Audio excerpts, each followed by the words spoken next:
And kami po ay gagalak, kala mo galing sa Amerika. Kaya po nagagalak na kayo po ay nakasama namin. It is God's grace na nandito din po kayo ngayon. So ngayon tayo po ay magpapatuloy sa pakikinig ng salita ng Diyos. Ating po muling buksan ang ating mga Biblia in the book of Genesis chapter 12, verse 10 hanggang verse 20. So nagpapatuloy tayo ng series in the book of Genesis again, and we are now in chapter 12 from verse 10 hanggang verse 20.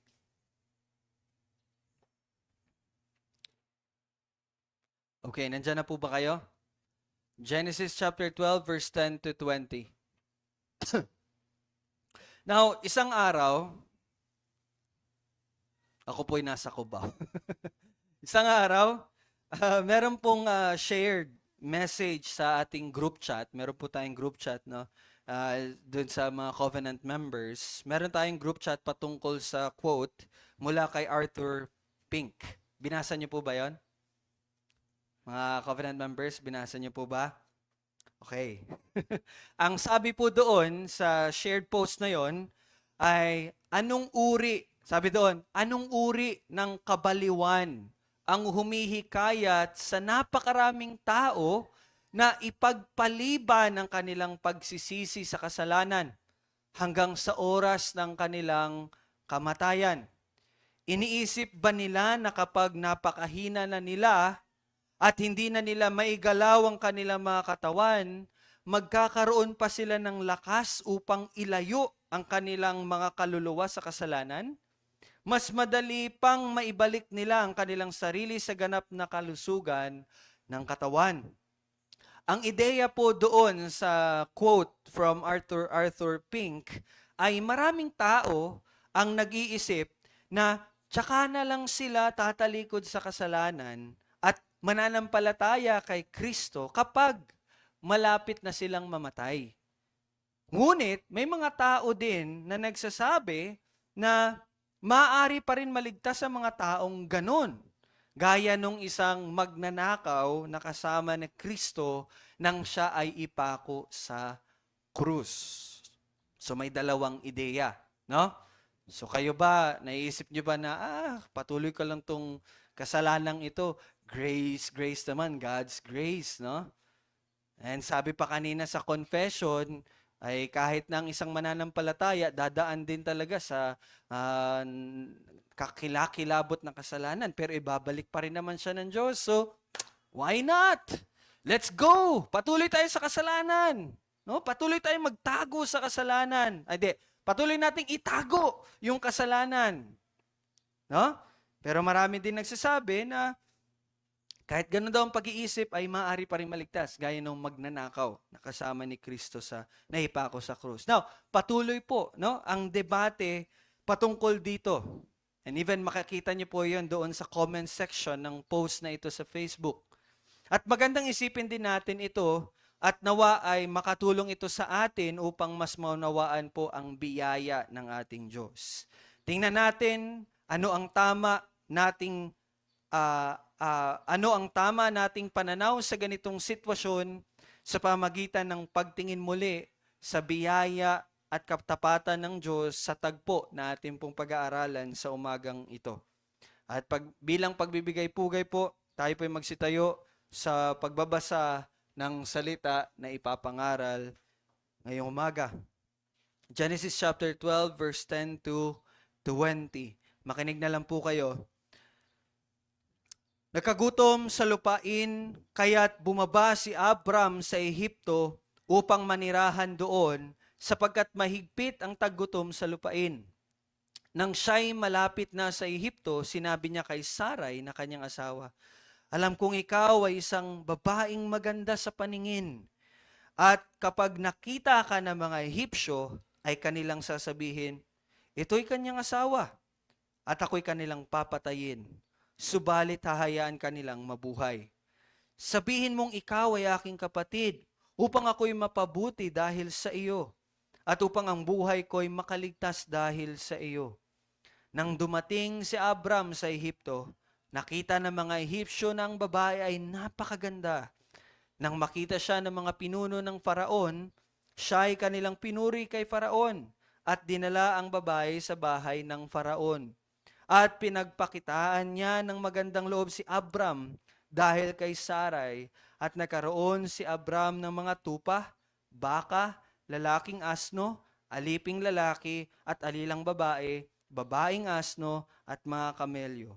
Subalit, pinahirapan ng Panginoon ng Faraon at ang kanyang sambahayan ng malubhang salot dahil kay Sarai na asawa ni Abram. Tinawag ng Faraon si Abram at sinabi, ano itong ginawa mo sa akin? Bakit hindi mo sinabi sa akin na siya iyong asawa? Bakit mo sinabing siya'y aking kapatid? Na ano pat siya'y aking kinuha upang maging asawa? Kaya't ngayon, narito ang iyong asawa. Siya'y kunin mo at umalis ka.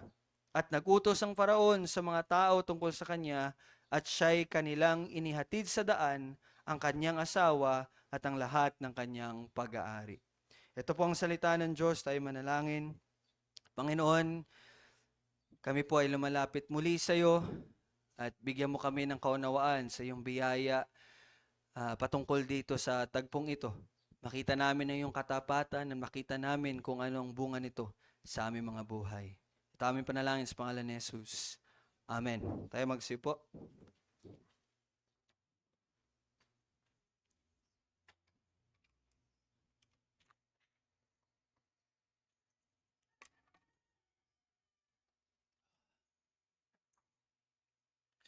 Now, kung matatandaan niyo po, nagsimula po ang chapter 12 sa pagtawag ng Diyos kay Abram, di ba? Na nagpapakita po ng maluwalhating biyaya ng Diyos. Naalala niyo po ba yon? Napakahalaga po nung pagtawag ng Diyos kay Abram dahil kung hindi po nangyari yung pagtawag ng Diyos kay Abram, ay lahat tayo, lahat na nandito, lahat ng tao ay mananatili sa ating mga kasalanan na wala tayong pag-asa upang maligtas mula sa banal na puot ng banal na Diyos. Yun po ang mangyayari. Ganun po nakakatakot kung hindi nangyari yung unang siyam na talata dito sa Genesis chapter 12. Pero as we saw, salamat sa ating mahabagin, salamat sa ating maawain, at salamat sa ating mapagmahal na Diyos. Bakit? Tinawag niya po si Abram, di ba? At pinangakuan ng tipan na ang katuparan ay sino po? Ang Panginoong Hesukristo na siyang ating tagapagligtas. Ngayon, titingnan natin ano ang mga kasunod na nangyari pagkatapos ng pagtawag, pagkatapos ng pagbibigay ng tipan ng Diyos kay Abram. Tingnan natin in verse 10. Sabi dito sa verse 10 ay nagkagutom sa lupain kaya't bumaba si Abram sa Ehipto upang manirahan doon sapagkat mahigpit ang taggutom sa lupain. Now, marami po sa mga scholars ang nagsasabi na ang Canaan ay dependent daw sa ulan. Ibig sabihin po, sa tuwing merong tagtuyo or tag-araw, nagkakaroon ng taggutom. Tindihan niyo po 'yon? Because dependent sila, naka-depende lang sila sa ulan para magkaroon sila ng mga crops or mga tumubo yung kanilang mga pananim. Now, alam niyo po ba na yung taggutom sa kanila ay hindi na po isang bagay na bago para sa mga Kananeo. Bakit? Kasi alam na alam nila yon. Alam na alam nila na magkakagutom sa tuwing tag-tuyo or tag-araw. Kung kaya, ang isang lugar na lagi nilang pinupuntahan ay ang Ehipto. Okay? Now, ang Ehipto po ay sagana sa pagkain. Why? Dahil po sa Nile River. Narinig niyo yung Nile River? No, located po yun malapit sa Ehipto. At ito yung pinagkukunan nila ng tubig upang patuloy na makapagtanim at umani. Kaya sa tuwing tagtuyo, sa ibang mga karatig bansa, ang Ehipto naman sagana. Okay? Narinig niyo po yun? Ito ang isa sa maaaring dahilan bakit sa Egypt pumunta si Abram nung nagkaroon ng taggutom. Okay? Now, tingnan natin anong sunod na nangyari in verse 11 up to verse 13. Nang siya ay malapit na sa Ehipto, sinabi niya kay Sarai, ayan na po, hindi ko na po babasahin, pero the story was, sinabihan ni Abram, ganda ka, at papatayin nila ako kapag nakita ka nila, so sabihin mo, kapatid lang kita. So yun yung sinabi ni Abram kay Sarai. Now, makikita natin dito na alam ni Abram na si Sarai ay isang magandang babae. At dahil dito, maaari siyang patayin ng mga ifsyo. Now, again, ayon sa mga scholars, ang mga tao sa panahong ito, itong binabasa natin, yung panahon nito, ang umiiwas daw ang mga tao na makagawa ng kasalanang pangangalunya. Umiiwas daw sila sa kasalanang adultery, no? Yung pagkakaroon ng ibang asawa aside from their asawa. Okay? Ayaw nila 'yon. Kaya ang ginagawa nila, pinapatay nila yung asawa ng babae. Yun yung solution nila. Papatayin nila yung asawa ng babae. So, ayaw nilang mangalunya, pero nagko-commit naman sila ng murder. Diba? Parang napaka, no? Ano tawag dyan? Wala, ganun pa rin. Gumawa ka pa rin ng kasalanan. Di ba? Now, at yung katotohanan na yun, ay alam ni Abram yun, kaya ganito yung nasabi ni Abram.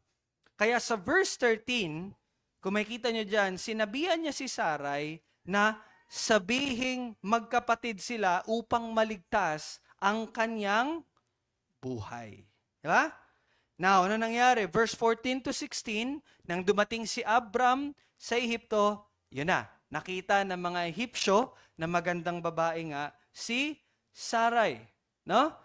At pati po ang mga pinuno nito. At anong ginawa? Dinala sa Faraon upang maging asawa ng Pharaoh. No? At dahil dito, binigyan ng maraming kaloob ng Faraon si Abram. No? Dahil kay Sarai. So makita natin dito, Abram was safe. Abram gained a lot of things. Dami niya nakuha, yumaman siya doon. Ngunit ang tanong, ito ba ang kalooban ng Diyos? Yun ba ang kalooban ng Diyos?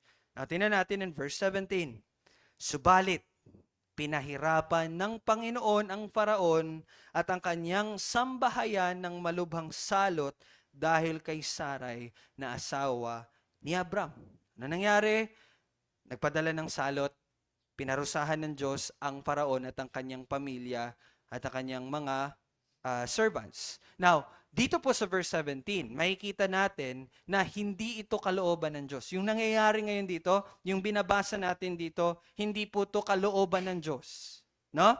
At niligtas ng Diyos si Sarai at malinaw na nagkasala ang Faraon sa ginawa nila. Anong kasalanan ng Faraon? Pangangalunya. Dahil nga, asawa ni Abram si Sarai. So, anong ginawa ng Diyos? Pinahirapan ng Diyos, pinahirapan ng Panginoon si Faraon at pati ang kanyang pamilya.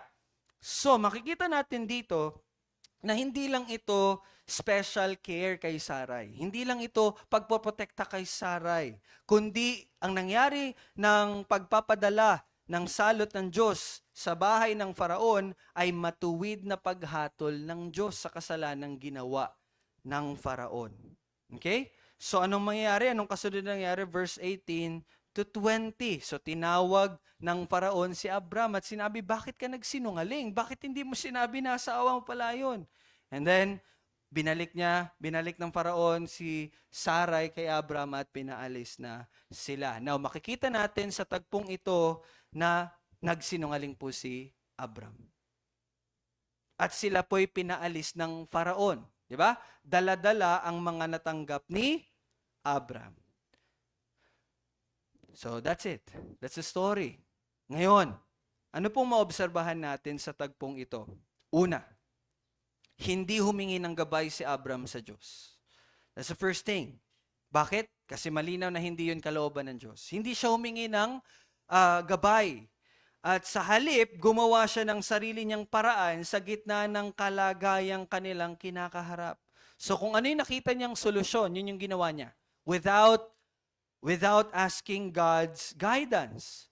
Pangalawa, dahil ang ginawa ni Abram ay walang patnubay ng Diyos, anong naramdaman ni Abram? nandun yung takot at pangamba para sa kanyang buhay habang sila ay papunta sa Ehipsyo. Since hindi siya humingi ng gabay ng Diyos, hindi siya sigurado na kalooban yun ng Diyos, nandun yung takot, nandun yung pangamba sa kanya habang papunta sila doon sa Ehipsyo. Pangatlo, sarili niya lang ang kanyang iniisip. Dahil ayos lang na makuha bilang asawa si Sarai, para lang hindi siya mamatay. Di ba? Naging scapegoat niya, naging ano niya si Sarai. Yun yung pang ano niya, safeguard niya. Di ba? Makasarili. And pangapat, hindi naniwala si Abram na mula kay Sarai ay tutuparin ng Diyos ang ipinangakong bansa. Di ba? Kung matatandaan niyo yung tipan ng Diyos kay Abram, si Abram ay gagawin niyang isang bansa. Paano mangyayari yun? Siyempre, sa iyong asawa, magkakaanak ka. Pero hindi naniwala si Abram doon. Di ba? Kaya, sige, asawahin niyo to. Basta hindi niyo ako patayin. Yan yung nangyari. Now, panglima, hindi pinahintulutan yun ng Diyos. Yung maobserba natin, hindi yun pinahintulutan ng Diyos. At ang Diyos mismo ang nagligtas at tumiyak na ang kanyang pangako ay mangyayari kung paano ito dapat mangyari. Yung makikita natin doon. Kaya po ang mensahe po sa atin sa umagang ito mga kapatid ay ito, ang hindi pagiging tapat ng tao ay hindi mahadlangan ng pagtupad ng pangako ng tapat na Diyos. Ulitin ko po, ang hindi pagiging tapat ng tao ay hindi mahahadlangan ang pagtupad ng pangako ng tapat na Diyos. Nakikita niyo po ba kung gaano kabigat na kasalanan ang ginawa dito ni Abram? Tanong ko po. Nakita niyo po kung gaano kabigat yung kasalanan na ginawa ni Abram dito? Mind you, hindi lang po ang pagiging makasarili ang kasalanan ni Abram dito. Hindi lang po ang hindi pagiging mabuting asawa. No, dapat mahalin niya ang kanyang asawa, dapat protektahan niya ang asawa. He failed. No? Hindi lang po pagkalimot na doon sa lupain ng Kanaan, siya ay pinapunta ng Diyos. Di ba doon siya pinapunta? Sinabi ng Diyos, ito yung lupa na ibibigay ko sa iyo. Pero dumiretso siya sa Ehipto dahil lang nagkaroon ng taggutom. No? At hindi lang yon yung mga kasalanan na gawa niya. Higit pa po doon ay ang paglagay niya sa peligro ng pagsasakatuparan ng tipan ng Diyos sa kanya. Ito yung napakabigat. Ito yung mas mabigat na kasalanan niya. Inilagay niya sa peligro yung pagsasakatuparan ng tipan ng Diyos sa kanya. And you know what? Kung matatandaan po natin sa verse 2, di ba? Diyan sa chapter 12, parte po ng tipan ng Diyos na si Abram ay gagawin niyang isang malaking bansa. At alam ni Abram na ang ibig sabihin nito ay siya at si Sarai ay magkakaroon ng maraming anak. Alam niya yun. Sa makatuwid po mga kapatid, kung nangyari man na si Sarai ay nagalaw ng Faraon at naging asawa, alam niyo po ba anong ibig sabihin nun? Alam niyo kung ano ibig sabihin nun? Alam niyo ano yun para sa inyo?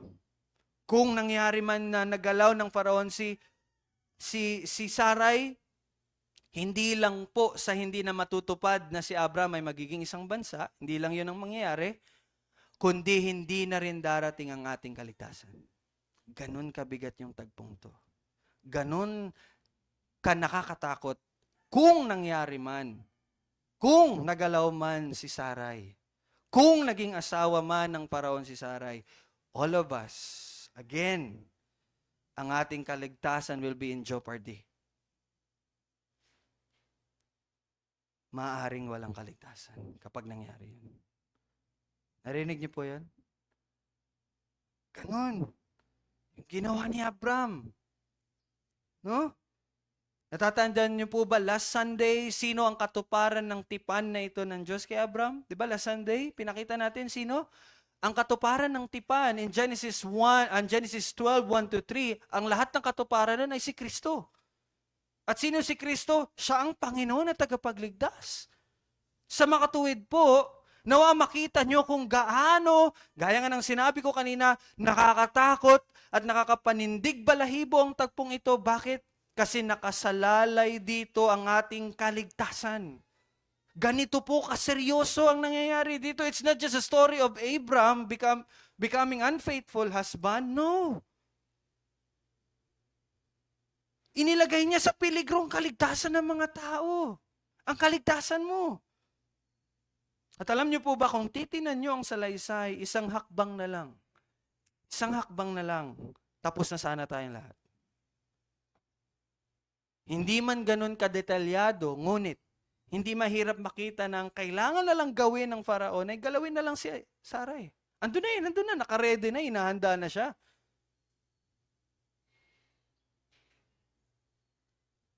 Iyon na lang. No? Wala nang problema. Ni walang ginawa si Abram. Walang ginawa si Abram. Wala na sana tayong kaligtasan, mga kapatid. Pero, alam niyo po ano nangyari bago may sagawa ng Faraon ang huling hakbang? At nang sa gayon ay masira na ang tipan ng Diyos kay Abram, alam niyo po ano nangyari? May nagligtas kay Sarai.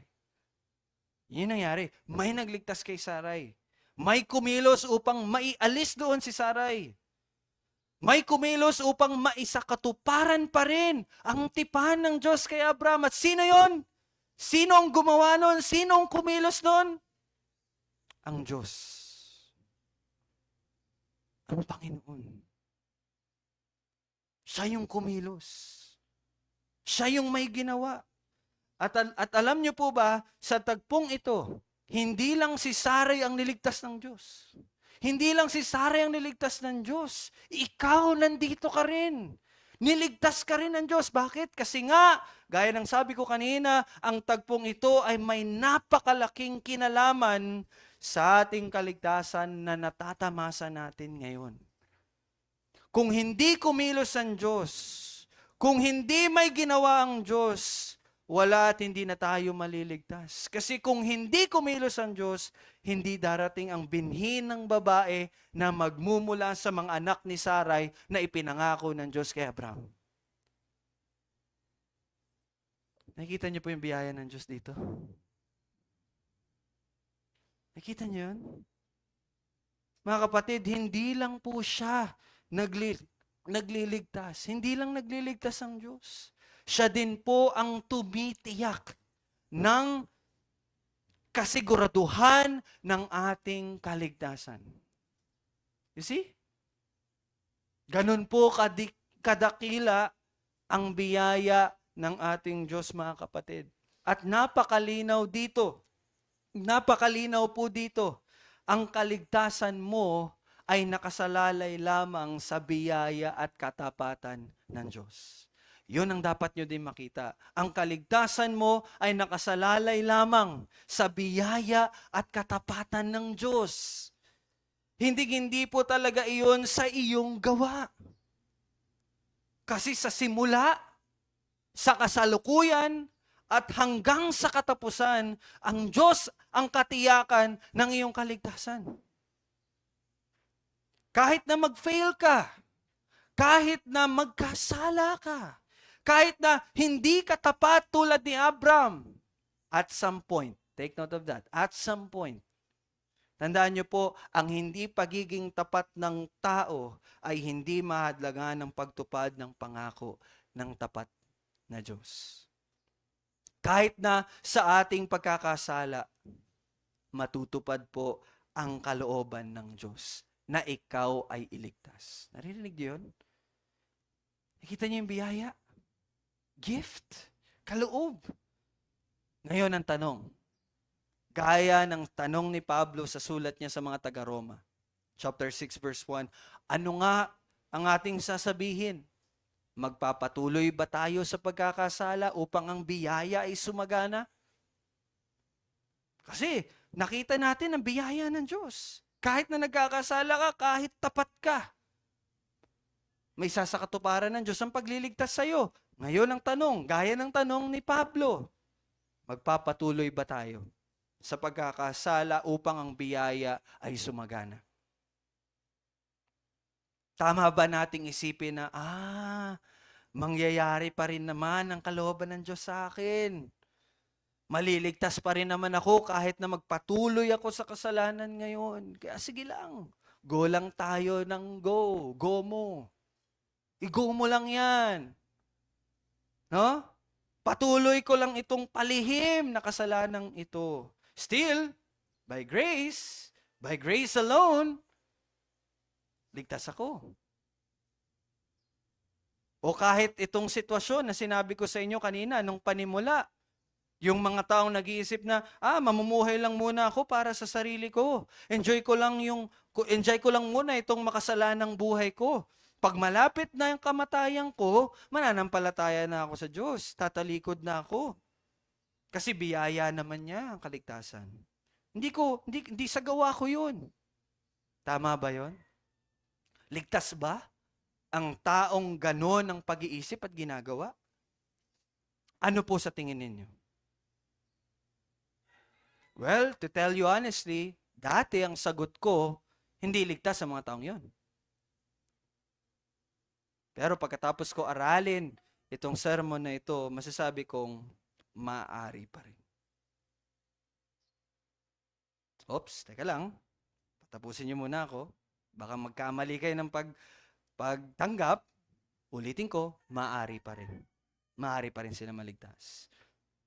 Alam niyo po bakit? Kasi una, hindi kompleto yung sitwasyon na ibinigay sa atin. No? Hindi natin alam kung paano nagtapos ang buhay ng mga taong may ganong pag-iisip. At pangalawa, dapat nating isipin, tunay ba silang binago ng Diyos? Yun dapat nating isipin. Tunay ba silang binago ng Diyos? Bakit? Kasi magkakaroon lang sila ng tunay na pagtalikod sa kasalanan kung tunay silang binago ng Diyos. Sa makatuwid po, kahit ang mga taong may ganong pag-iisip ay maaari pa ring maligtas. Dahil nga po, ang kaligtasan ay hindi nakasalalay sa katapatan ng tao, bagkus sa katapatan at biyaya ng Diyos. And again, maaari, kahit na ikaw ay isang mananampalataya, maaari kang mahulog sa ganong pag-iisip. Ngunit, huwag kayong magkakamaling mag-isip ngayon na, so okay lang pala talaga na nananatili ako sa pasikretong kasalanan na ginagawa ko ngayon. At pag malapit na lang ako mamatay, doon na lang ako umayos. Kapatid, hindi po yan ang pinupunto ko sa inyo. Makinig po kayo mabuti. Ang kaligtasan ay hindi nakasalalay sa katapatan ng tao, bagkus sa katapatan at biyaya ng Diyos. At alam niyo po ba ano ang ibig sabihin nun? Ulitin ko po ha. Ang kaligtasan ay hindi sa katapatan ng tao, kundi sa katapatan at biyaya ng Diyos. Alam niyo anong ibig sabihin nun? Ganito po yun. Dahil tapat ang Diyos at dahil sa biyaya ng Diyos dahil biyaya ng Diyos ang ating kaligtasan, siguradong-sigurado ang pagbabago natin. Siguradong-sigurado ang pagbabago natin. Pati na rin po ang pagbabago ng ating ganong pag-iisip. Naririnig niyo yun? Ibig sabihin po, kung tunay ang pagbabago sa iyo ng Diyos, dahil siya ay tapat, hindi kanya hahayaang magkaroon ng ganyang pag-iisip. At hindi kanya hahayaang manatili na gumagawa ng patagong kasalanan. Why? Kasi tapat ang Diyos. You see that? His grace and faithfulness will not allow you to continue sa ganong pag-iisip. Akala nyo yung kanyang katapatan at biyaya will give you the key na magpatuloy sa pasikretong kasalanan? Mind you, hindi ganun ang katapatan at biyaya ng Diyos. But because tapat ang Diyos, at dahil siya ay mabiyaya, hindi kanya hahayaan sa ganyang uri ng pamumuhay. Why? Kasi ikaw ay niligtas sa katapatan at biyaya niya. At iyon ang bunga ng kanyang katapatan at biyaya. Hindi niyo maluloko ang Diyos.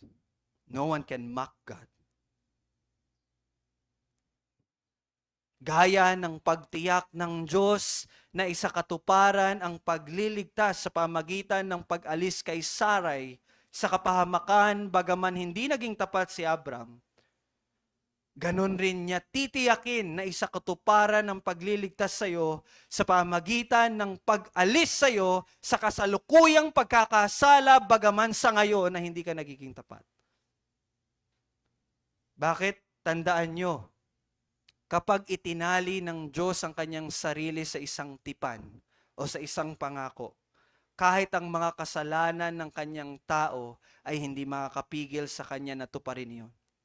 Maaring ang mga ginagawa natin ang maglayo sa atin sa tamang landas. Pero hindi nito mapapawalang bisa ang tapat at matibay niyang ugnayan sa atin. It cannot break His love for us. Kaya ngayon, na nakikita natin ang maluwalhating biyaya ng Diyos, nais ko muling itanong sa inyo ang tanong ni Pablo, magpapatuloy ba tayo sa pagkakasala upang ang biyaya ay sumagana? Kapatid, ang sinasabi po ni Pablo nung tinanong niya yun ay ganito, hindi natin, or let me say this, hindi mo tunay na naunawaan ang ebanghelyo kung patuloy kang gumagawa ng kasalanan para lang lalo mong makitang biyaya ng Diyos. Ulitin ko, hindi mo naunawaan ang ebanghelyo kung patuloy kang gumagawa ng kasalanan para lang lalo mong makita ang biyaya ng Diyos. Why? Hindi po iyon ang ebanghelyo. And yesterday, pumunta kami sa Pabasa Conference and the message was so good. Sinabi doon ni Pastor Olan, alam nyo, ibig sabihin ng kaligtasan? Kaligtasan ay hindi lang pag namatay ka, langit ka. Kaligtasan is what? Pinamumunuan ka ni Kristo dito sa lupa. Yun ang kaligtasan. Bakit saan ka niligtas ng Diyos? Hindi lang sa kabayaran ng kasalanan, niligtas ka ng Diyos sa kapangyarihan ng kasalanan. Kaya dalawa lang yan. Hari mo siya o hindi. Panginoon mo siya o hindi. Walang gitna. So tingnan natin ng ating buhay, naghahari ba ang Diyos? Tunay ba tayong naligtas? Siya ba ang naghahari sa ating mga buhay? At tandaan nyo rin po, ayon sa kasulatan, hindi tayo maaaring magkasala ng walang kaparusahan o epekto. Ulitin ko po, hindi tayo maaaring magkasala na walang kaparusahan yon or walang epekto yon.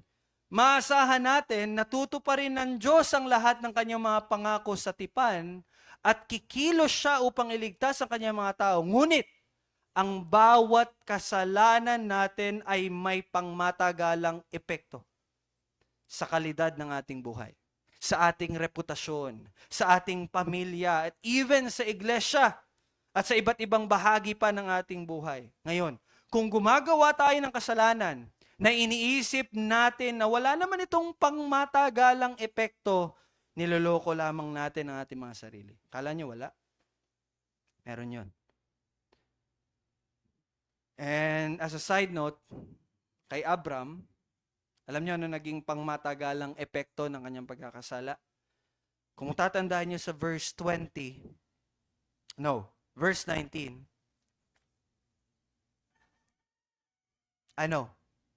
verse 16. Nagkaroon siya ng aliping lalaki at aliping babae. Tama? Alam niyo sino yung isang alipin doon? Si Hagay. Ano naging epekto? Ano nangyari kay Hagay? Siya ang naging ina ni Ishmael. And that became a long history ng pag-aaway at paghihirap ng Israel. Ganon ka-long lasting ang epekto ng kasalanan. Kaya kung ikaw, akala mo, And here's one thing. Here's one thing. Kung ikaw ay nagpapatuloy sa kasalanan, by the way, dalawa pong uri. Paggawa sa mga hindi dapat at pag hindi paggawa sa dapat. No? Kung nagpapatuloy ka sa mga ganyan, pero nakikita mo yung sarili mong hindi ka dinidisiplina. Pag nakikita mo yung sarili mong hindi ka dinidisiplina ng Diyos, baka isipin mo baka hindi ka anak ng Diyos. Kaya nakakatakot yon yung parang ganyan ka for 5 years, 3, ilan tayo? 3 years? Pero ganyan ka pa rin. Pero walang ginagawang pagtutuwid ang Diyos sa'yo. Baka hindi ka anak ng Diyos. Kaya ang tanong ni Paul Washer, is it well with your soul? Is it well with your soul? Ligtas ka ba? Dinidisiplina ka ba ng ama mo? Or hanggang ngayon, ganyan ka pa rin at walang nangyayaring pagtutuwid sa'yo. Nakakatakot yun. Nakakatakot yun.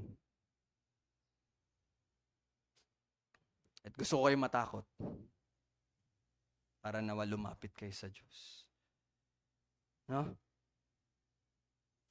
Ang paglabag sa kalooban ng Diyos ay hindi makakapagpawalang bisa sa pangako ng tipan ng Diyos.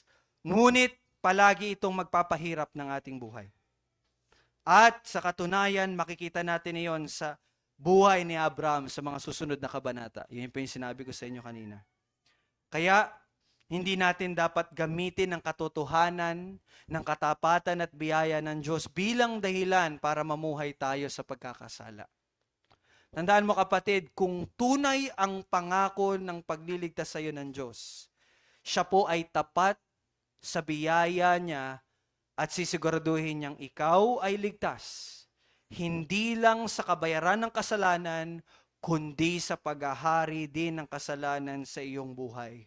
Ibig sabihin, makikita mo, listen, ibig sabihin, makikita mo ang sarili mong hindi na nagpapatuloy sa patagong kasalanan. Pero if you still see yourself, no, sa ganyang pamumuhay, plead for God's grace and mercy. Sa pagtatapos po mga kapatid, nakita natin na hindi lumakad si Abram na may paghawak sa tipan o pangako ng Diyos. At dahil doon, iyon ang naglagay sa peligro. Hindi lang ng buhay ni Sarai, hindi lang ng pagsasakatuparan ng pangako ng Diyos, kundi pati na rin ang ating kaligtasan. Ngunit sa biyaya ng Diyos, ang Diyos po ay tapat sa kanyang pangako. At siya ang kumilos upang iligtas si Sarai, na sa katunayan ay pagliligtas din po sa atin. Kaya pinapakita po ng tagpong ito ang katotohanang ang hindi pagiging tapat ng tao ay hindi mahahadlangan ang pagtupad ng pangako ng tapat na Diyos. At pinaalalahanan din tayo na itong tagpong ito ay nangyari din at nangyayari din sa ating mga buhay. Tunay po ang pangako ng pagliligtas ng Diyos sa kanyang mga hinirang. Kung kaya, sa kanyang katapatan at sa kanyang biyaya, ay sisiguraduhin niyang sila din ay maliligtas. Hindi lang sa kabayaran ng kasalanan, kundi sa paghahari din ng kasalanan sa kanilang mga buhay. Ibig sabihin po, bawat mga niligtas, bawat mga hinirang, bawat mga mananampalataya, makikita nila ang mga sarili nilang hindi na nagpapatuloy sa patagong mga kasalanan, pagkukunwari, bagkus patuloy silang lumalago sa kabanalan at katapatan nila sa kanilang Diyos at Panginoon at tagapagligtas. Kaya mga kapatid, nakikita mo ba ang bunga ng biyaya ng pagliligtas ng Diyos sa buhay mo? Tandaan mo, mangyayari lamang ito sa biyaya niya. At siya ay tapat na gagawin ito sa bawat kanyang mga hinirang. Ito po ang salita ng Diyos. Makinig po ang may pandinig. Let us pray. Our Father in heaven, we humbly come before you as we thank you, O God, for your faithfulness. As we thank you, O Lord, for your grace. Tapat ka, O Diyos, na niligtas mo si Sarai at hindi mo hinayaan na malagay sa peligro ang pagsasakatuparan ng iyong pangako, ang pangako ng pagliligtas. Kaya maraming salamat, O Diyos, dahil ang aming kaligtasan ay mula sa iyo, iningatan mo, sinagawa mo, at sinigurado mong mangyari. At tunay din na nangyayari ang tagpong ito sa aming mga buhay ngayon. Nililigtas mo rin kami mula sa mga pagkakasala dahil kami po ay inalis mo na mula sa dominion, paghahari ng kasalanan. At walang tunay na mananampalataya, walang tunay na niligtas mo ang hahayaan mo sa buhay na patuloy na nagkakasala. But true repentance will come and will be seen to every true believers. At yon ay biyaya mo lamang. Ito ang aming pinagpapasalamat. Pinupuri ka. Aming Diyos, aming tagapagligtas sa pamamagitan ni Kristo. Amen. Tayo po'y magsitayo.